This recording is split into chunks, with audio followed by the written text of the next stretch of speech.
Hello and hi. West Java Festival ini merupakan acara pemerintah sebagai puncak peringatan dari hari jadinya Jawa Barat yang ke-78. Acara ini berlangsung pada tanggal 2 sampai 3 September 2023 yang mana ya berarti seminggu ke belakang. Dan saya sebagai warga Jawa Barat tentunya pasti ikut andil dalam acara tersebut. Dan saya ikut andil sebagai penonton. WJF terakhir yang diselenggarakan itu tahun 2019 dan diselenggarakan lagi tahun ini 2023. Karena setelahnya itu ya kita tahu sendiri bahwa adanya corona ya. Jadi semua kegiatan itu ditiadakan. So, di sini saya akan membahas pengalaman saya di WJF 2023 ini, ya tentunya apa yang saya alami. Dan pastinya pengalaman kita berbeda-beda, jadi nggak usah disama-samakan lah ya. Oke, kita bahas hari pertama.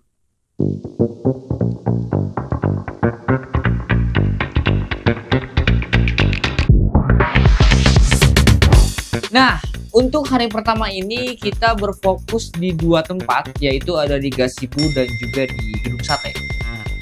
Menurut saya ini acaranya padat banget, gila, luar biasa pokoknya. Saking padatnya ya jadi bingung gitu kita tuh mau ke acara yang mana gitu dan di mana, karena emang banyak banget. Meskipun memang rundown acaranya pun udah di-share ya, khususnya di medsos, di Instagram. Cuman yang saya nggak lihat itu di tempat gitu ya, di venue, di Gazebo maupun di Gedung Sate itu saya nggak lihat adanya rundown acara yang offline gitu. Apakah itu berbentuk poster atau berbentuk baligo gitu?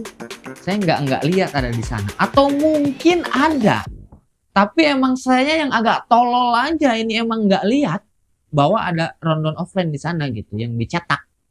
Kenapa bisa agak tolol? Karena menurut saya tuh arah masuk ke Gazebo dan ke Gedung Sate ini emang banyak banget. Dari berbagai arah kita bisa masuk dan ya pada akhirnya nggak terfokus gitu. Harusnya sih difokuskan aja gitu. Mungkin untuk kedepannya ya gitu. Untuk kedepannya apakah itu acara WJF lagi atau acara yang lainnya itu difokuskan di beberapa titik, 3 sampai 5 titik penting lah gitu. Mungkin dari parkiran atau dari depan gitu ya, dari jalanan utama atau bagaimana gitu. Harusnya lebih di sentralisasi aja, dan di setiap titik-titik masuk itu ada baligonya atau ada posternya gitu. Jadi orang yang nggak lihat medsos itu mereka bisa tahu bahwa rundown acaranya ada apa, jam berapa, ada di mana aja gitu. Meskipun juga setelah beres acara itu si MC ya, dia selalu mengarahkan gitu. Misalnya setelah ini ada acara apa di mana gitu kan, terus ada di jam berapa, itu MC-nya udah oke banget sih, dia udah mengarahkan gitu. Jadi kayak kita tuh mengikuti alur si acara WJF ini gitu kan. Dan di sini kita nggak berbicara mengenai tenan-tenan ya, karena si tenan itu sendiri dia nggak ada jam pasti gitu. Jadi kita kapanpun kayak bisa join atau bisa ikut dan kita bisa datang ke sana tanpa mengenal jam-jam tertentu. Beda seperti yang acara-acara di panggung gitu kan, yang memang membutuhkan atau ada jam-jam tertentunya. Nah, dan yang ditunggu-tunggu oleh saya di hari pertama itu tentunya adalah penutupan, karena di sana ada high five. Meski bibir ini tak berkata bukan berarti ku tak merasa. Dan juga JKT48.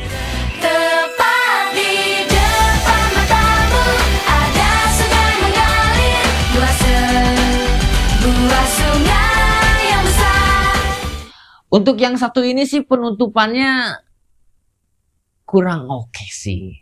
Bukan karena bintang tamunya, tapi karena tempatnya gitu kurang oke. Jadi panggung utama ya bisa disebut udah keren lah ya. Dia disimpan di tengah-tengah di depan Gedung Sate gitu kan, berlatar belakang bangunan Gedung Sate dan tulisan Gedung Satenya itu udah keren banget sebenarnya. Cuman emang sempit bro. Gini, jarak dari Gedung Sate ke Gazebo itu kan satu emang nggak terlalu jauh ya, dekat gitu. Sedangkan penonton tuh banyak. Dan ya itu pada akhirnya susah gitu, kita berdesak-desakan. Apalagi di gazebo tuh banyaknya tanaman, terus ada pohon-pohon, ada tembok-tembok juga, dan ada fasilitas umum kayak ada WC, ada toilet lah gitu kan, ada juga musola, jadi susah bro. Apalagi ada JKT, ya ilah tahu sendirilah bagaimana wota-wota ya yang begitu bergairah itu jadi kurang bisa menikmati gitu. Saya jam-jam 6 ya itu udah beres maghrib tuh udah mulai ngantri tuh di gerbang, dan sama penjaga malah ditutup. Jadi kita berdesak-desakan tuh. Ya kalau memang mau ditutup ya tutup aja seterusnya gitu. Kenapa pada akhirnya juga dibuka?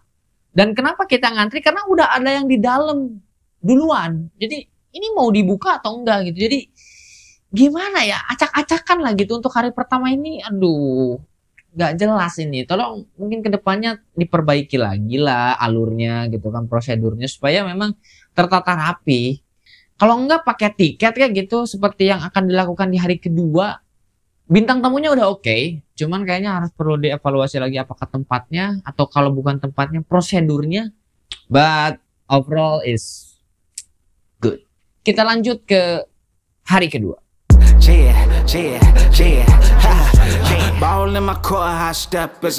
Hari kedua dibuka dengan karnaval, perwakilan dari setiap kota yang ada di Jawa Barat. Ya, karnaval pada umumnya lah ya. Tapi ini cukup unik karena membawakan tema binatang kayaknya. Karena setiap kota itu menunjukkan ciri khas binatangnya masing-masing. Terlihat dari kostumnya dan sinopsis yang dibacakan MC. Cuman ujung-ujungnya ya karnaval festival Jember lagi lah. Fashion show. Bosen bro, kreatif dikit lah. Mungkin bikin kayak ogoh-ogoh di Bali gitu kan. Wah, patung-patung besar atau itu lebih keren gitu daripada hanya fashion show. Tapi ya itu pun cukup sih, oke, menarik lah gitu. Cuman kayak bosen aja gitu, setiap karnaval pasti fashion show lagi ya. Dari arak-arakan karnaval itu ya keliling, terus mereka kayak ada atraksi gitu di depan panggung utama di depan gedung sate, ada panggung lagi gitu di depannya. Itu Pak Ridwan Kamil dan jajaran semuanya ada di sana. Itu dari setiap kota menampilkan atraksi. Nah, rata-rata atraksinya itu nggak tamat. Mungkin memang kelamaan, tapi kayaknya nggak lebih dari 2 menit gitu. Atau emang ini gimana nih, nggak tahu ya. Apakah peraturannya memang sudah ditetapkan berapa menit atau seperti apa? Karena kebanyakan banyak sekali penampilan-penampilan atau atraksi yang nggak tamat. Bahkan ada yang nggak sempat atraksi kayaknya. Karena si panitia itu udah mulai, ayo maju gitu. Ya tolong diperbaiki lagi mungkin ya. Karena saya juga tidak tahu sih, kayaknya mungkin harus dipertegas lagi dan diberi waktu yang jelas gitu. Apakah 2 menit, 3 menit.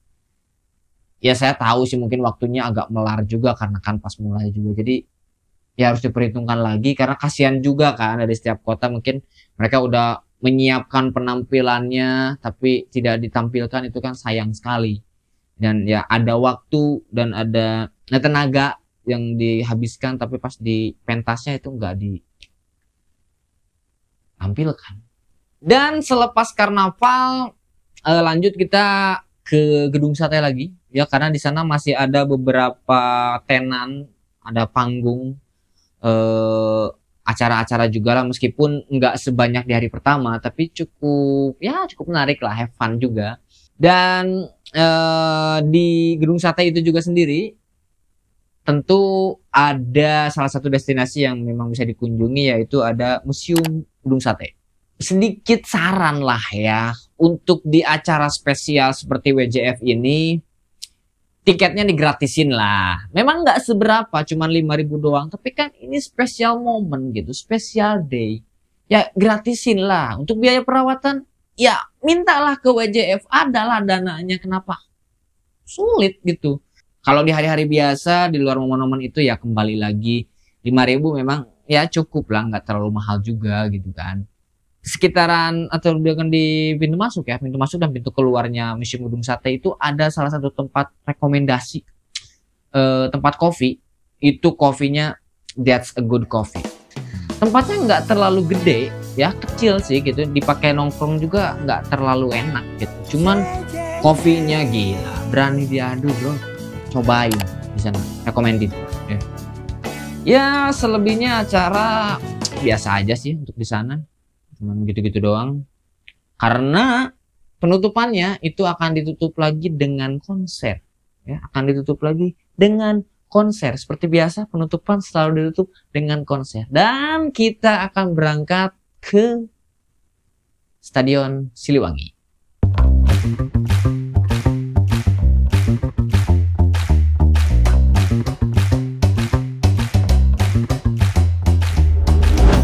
Ini konser gratis yang gila sih. Keren banget, bandnya banyak, seru-seru. Wah udah keren sih ini penutupan. Ini baru penutupan yang bagus gitu daripada yang hari pertama. Dan saya yakin banyak di antara kalian yang beli tiket kan. Sama saya juga. But it's okay lah. Ya mau gimana lagi bro. War tiket sama calo ya susah, gimana lagi. Ya kalau lihat di kolom komentar sih ya, itu banyak orang-orang yang beli sampai ratusan ribu.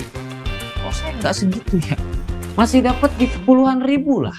Hitung-hitung kita ngegantiin kuotanya lah gitu. Secara saya dapat di angka 50-an ribu, but it's still worth it. Nggak jadi masalah gitu, karena puas gitu ya dengan harga tiket yang 50.000, acara yang begitu banyak, bandnya juga yang keren-keren, seru-seru, itu cukup tergantikan lah gitu dengan harga segitu. Ya nggak banyak yang bisa saya jelaskan sih, just enjoy the video.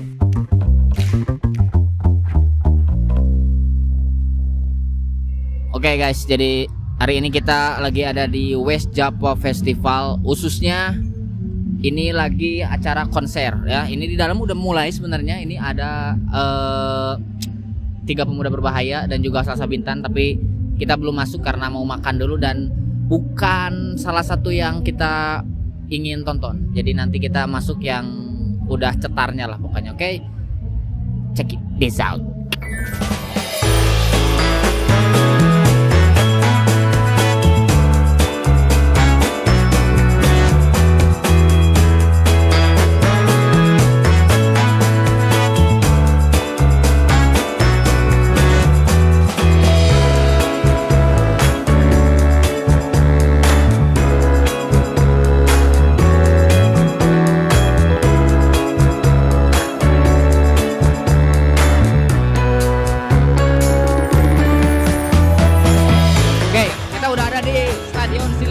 Bisa dilihat dan kita langsung menuju ke venue utama di sana. Meskipun di sini sudah ada layar, tapi kita akan ke depan.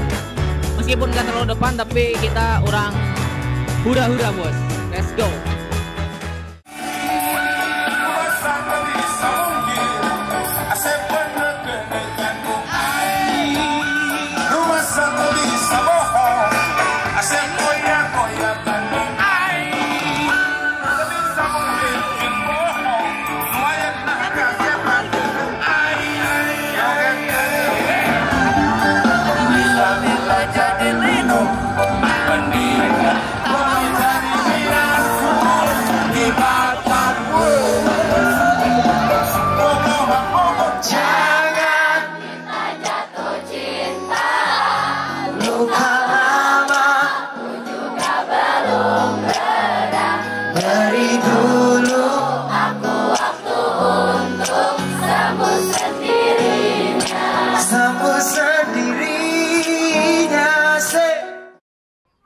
Oke, kita sudah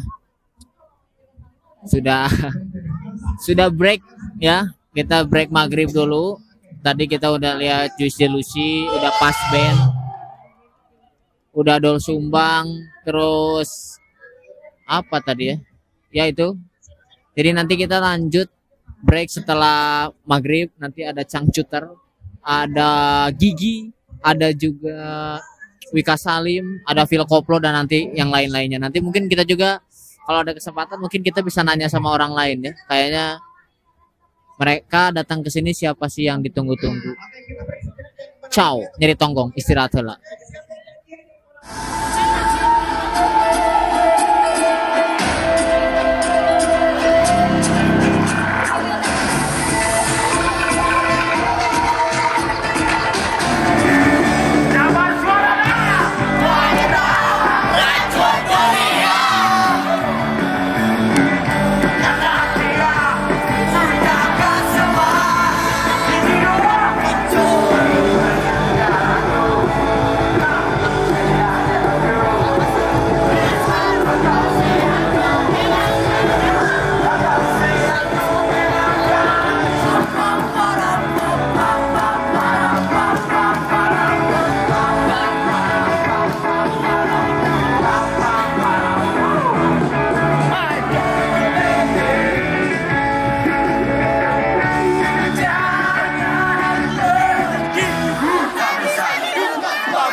Alright, acara hari ini sudah selesai. Di belakang ditutup dengan Phil Koplo ya, dan dari awal dari siang sampai malam hari ini udah jam setengah 12, hampir jam 12, ini semua pecah banget, keren, pokoknya luar biasa. Terima kasih Ridwan Kamil, terima kasih semuanya. Pokoknya harus lanjut lagi acara seperti ini untuk masyarakat, gratis, meskipun ada beberapa yang bayar sih, karena ya calo atau tapi yang penting itu masih worth it lah ya, dengan acara dengan harga puluhan ribu itu masih worth it. Jadi it's okay, nggak apa-apa, pokoknya acaranya keren, sukses, lanjut lagi tahun depan. Oke, gas. Dari tadi siang sampai malam hari ini yang paling keren penampilan siapa? Becas Cukers, Phil Koplo, sama Gigi. Gigi, berarti semua yang malam ya rata-rata ya. Oke. Namanya siapa? Hani. Oke, thank you teh. Jadi pokoknya emang rata-rata yang malam ya, yang malam yang memang paling seru. Tapi kita coba tanya lagi aja yang lain. Phil Koplo, parah. Iya. Pokoknya Phil Koplo paling pecah ya. Udah penutupan berarti udah paling pas. Berarti namanya siapa? Julia. Cila. Aku Fani. Oke, thank you ya teh ya. Berarti sudah terbukti memang rata-rata malam tuh paling the best in the world gitu ya. Kita harus, tapi ini belum pasti. Mungkin saja ada yang lebih lagi ya. Kita harus cari lagi. Oke, let's go. Tadi sih Phil Koplo, Iya. Juicy Lucy. Iya, tapi Phil Koplo juga sih. Iya. Jadi emang Phil Koplo ditempatkan di terakhir itu pas banget. Iya, pas banget. Oke, Tete nanya. Shiva. Dara. Kru Tete. Oh, bukan. Ya tapi dari Trans. Oh, gitu. Iya. Dari TV bukan? Iya. Oke. Thank you Teh. Iya. Tapi yang paling terakhir Phil Koplo. Pokoknya berarti pasnya Phil Koplo paling terakhir pas. Amina. Hah? Amina. Sani. Nadine, Anisha. Ya, oke, thank you. Terakhir mungkin saya sedikit mengomentari kekurangan ya, yang mungkin ini bisa diperbaiki ke depannya. Di antaranya yang pertama itu parkir. Parkir gila, susah banget sih ini. Susah yang aman ya. Sebenarnya banyak parkir di sana ya, di pinggir-pinggir jalan juga aman. Cuman kayak nggak worth it gitu, apalagi bawa motor yang digeser gitu sama tukang parkir ya, lecet gitu. Apalagi saya khususnya bawa Vespa, aduh geser lecet, gila lumayan ya. Akhirnya emang harus cari yang aman dan agak sedikit luas gitu. Panitia sih di postingan Instagram memang dia ngasih alternatif buat parkir gitu, buat parkir di beberapa tempat, tapi pas saya datang ke tempatnya malah nggak bisa parkir dengan alasan katanya ini untuk panitia lah, untuk tamu lah, ya banyak alasan lah gitu kan. Ya direkomendasikan juga memang naik kendaraan umum, cuman naik kendaraan umum macetnya luar biasa, jadi susah, mendingan naik motor bro. Hari pertama saya parkir di Hotel Pullman, itu pun dengan sedikit negosiasi, dan yang kedua saya parkir di STIE Mandiri. Yang kedua tempat penitipan barang. Ya, tempat penitipan barang penting gak sih? Kalau menurut saya sih penting ya, karena khususnya saya yang datang dari luar kota gitu kan, naik motor bawa barang-barang dan nggak ada penginapan, ini penting banget gitu. Emang di tas nggak bawa apa-apa sih, kayak cuman bawa baju gitu kan, dan bawa perlengkapan yang lainnya. Cuman apalagi pas di konser itu kan ya berdesak-desakan gitu kan, masa kita harus bawa tas gitu kan, nggak enak juga gitu kan, kita penutupan partinya gitu kan, nggak bebas lah, nggak leluasa. Penitipan barang ini penting, lagian kan bisa jadi income tambahan juga gitu ya nggak sih. Yang ketiga, kameramen dan switcher. Nah kalau ini sih saya alasan yang atau mungkin kritik yang agak sedikit personal gitu untuk kameramen dan juga switcher, khususnya di Stadion Siliwangi yang siang hari gitu ya. Aduh, kameramen sama switchernya ngaco banget. acak-acakan banget, nggak jelas, nggak tahu ngantuk atau gimana gitu, kepanasan atau gimana lah, nggak tahu. Ada yang ditayangin memang ke TV, ada juga yang ditayangin di layar panggung gitu. Itu yang di layar panggung khususnya itu jelek banget, udah bocor, terus kayak si kameramennya tuh dia nggak lihat monitor, switchernya yang nggak cepat tanggap. Jadi ya khususnya saya yang punya pengalaman gitu kan di dunia pertelevisian juga, di sinematografi juga, ini merasa saya bilang jelek gitu. Nggak tahu kalau yang di TV-nya mungkin oke, cuman yang di panggungnya jelek. Tapi sih untuk yang malamnya aman-aman aja, good. Cuman yang siangnya aja, atau ngantuk. Yang keempat, rekrutmen. Ini juga agak sama sedikit personal ya, karena terakhir saya lihat di story itu ada rekrutmen mengenai dokumenter. Saya juga ikut memasukkan di sana, ikut input juga di Google Form. Tapi nggak ada pengumuman gitu, nggak ada pengumuman siapa yang keterima, siapa yang enggak gitu. Ya mungkin saya juga mengerti, memahami kesibukannya panitia, tapi tolong diperhatikan juga dong, kalau kamu membuka ya kamu juga harus siap-siap gitu kan, dengan banyaknya orang yang mendaftar menjadi volunteer. Ini bukan hanya tentang volunteer yang dokumenter ya, tapi volunteer yang lainnya juga. Kalau bisa sih ya gampang lah gitu ya, yang keterima kan itu udah pasti kalian hubungi kan, bikinlah draftnya di Excel gitu, jadiin PDF, upload gitu ke Google Drive, biarkan mereka lihat di sana, kalian bikin story, simpen linknya di bio atau gimana, itu kan gampang, bisa ya. Jadi setiap orang bisa lihat siapa yang keterima, siapa yang jadi volunteer, siapa yang enggak gitu, tanpa kalian harus konfirmasi. Daripada kalian konfirmasi capek-capek ke setiap akun, ke setiap email, yang mendingan kalian posting aja gitu di story, suruh lihat Google Drive. Dan mungkin yang terakhir ya tentunya calo. Untuk ini sih ya gimana ya, emang agak sulit. Mungkin kalau saya sih dapatnya bukan kayak di calo gitu, dari orang-orang yang mereka tuh daftar aja lah gitu, mumpung gratis, tiketnya dapet. Kalau mereka ada waktu nonton, kalau misalnya nggak ada waktu, nggak nonton pun nggak rugi gitu. Pada akhirnya kebanyakan yang memang daftar tuh mendapatkan tiket tuh memang nggak ada niat nonton gitu. Nggak tahu ya itu regulasinya harus seperti apa. Masa yang udah beli harus kena denda atau gimana, nggak tahu lah. Atau memang mungkin untuk kebaikan, apakah di tarif aja gitu, nggak tahu sih. Tapi tetap nanti bakal ada calo juga, nggak tahu lah itu. That's it. Next kita ada acara apa lagi, keseruan apa lagi di WJF tahun selanjutnya di 2024 mungkin kalau ada.